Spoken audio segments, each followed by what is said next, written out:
Sorry ass DJ.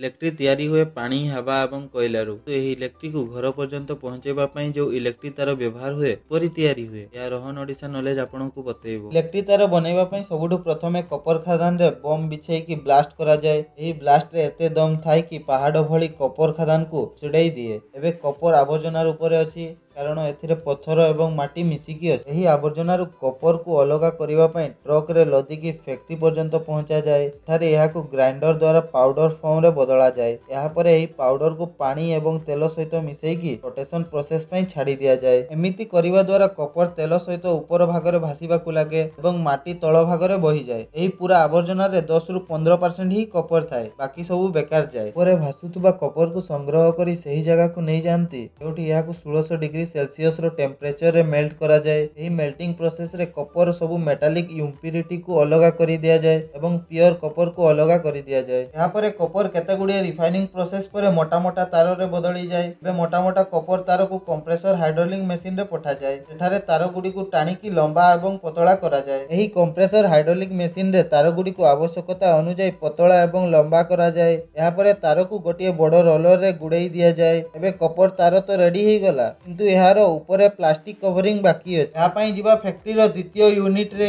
जोंठी तार को ढांकीबा पई प्लास्टिक कवरिंग बना जाए। तार ऊपर लाल हळदिया सबुज नील रंगर प्लास्टिक कवरिंग करिबा पई पीवीसी रे कलर मिसा जाए। यहाँ पई सबुठु प्रथमे पीवीसी रो दाना गुडी को कलरिंग एजेंट सहित मिसेकी तरळा जाए। एते पर्यंत यह तरुळुची आमे आउ थरे सेहीटा को जिबा जोंठी आमे तार को गुडेकी छाड़ी देइथिले। एबे एही तार को आवश्यकता अनुसार पुणी थरे मॉडिफाई करिबा। आपण माने घरे केते थर नोटिस करिथिबे कि सबु जिनिस पई अलगा अलगा साइज रो तार दरकार हुए। किछि सिंगल कपर तार थाई तो केते गुडिये बहुत तार को गुडेकी मोटा तार बना जाए। एही मोटा तार बनैबा पई केते पतला तार को मिसेकी गोटिए तार रूपरे भलो से मोड़ी दिया जाए। या पई केते गुडिये रोलर्स को मशीन रे एमिति सेट करी दिया जाए कि एमिति एही मशीन स्टार्ट हुए तो जो प्रकार दौड़ी तैयारी हुए सही प्रकार कपर तार गुडी को परस्पर मिसिकी गोटिए तार तैयारी हुए एवं आमर आवश्यकता अनुसार तार बनी सारिछि किंतु एहाकु प्लास्टिक कवरिंग करिबा एबे भी बाकी अछि। तार ऊपर प्लास्टिक कवरिंग करिबा पई स्टूडर मशीन रे तार बाहर करा जाए। एही मशीन रु जेतेबेले तार जाय तो एहा ऊपर प्लास्टिक कवरिंग होई जाए। एबे एही तार बहुत गरम थाए सेति पई आगरे एहाकु पानी रे दिया जाए जा द्वारा संगे संगे ठंडा होई जाए। एबे एही इलेक्ट्रिक तार पूरा रेडी अछि। आगु गोटे बड़ रोलर रे गुडै दिया जाए। या पर मार्केट रो डिमांड अनुसार एहारो लेंथ एवं वेट को सेट करी कि एहाकु बॉक्स भीतर भर्ती करी दिया जाए। एबे एही तार मार्केट रे बिक्री हेबा पई पठै दिया जाए। जेरो वीडियो पसंद आसिला तो एहाकु लाइक करिवा सहित सांग मानकु शेयर करंतु एवं आपण एही वीडियो YouTube रे देखुचंती तो चैनल को सब्सक्राइब करी कि बेल आइकन दबाई दियंतु एवं Facebook रे देखुचंती तो फॉलो करंतु।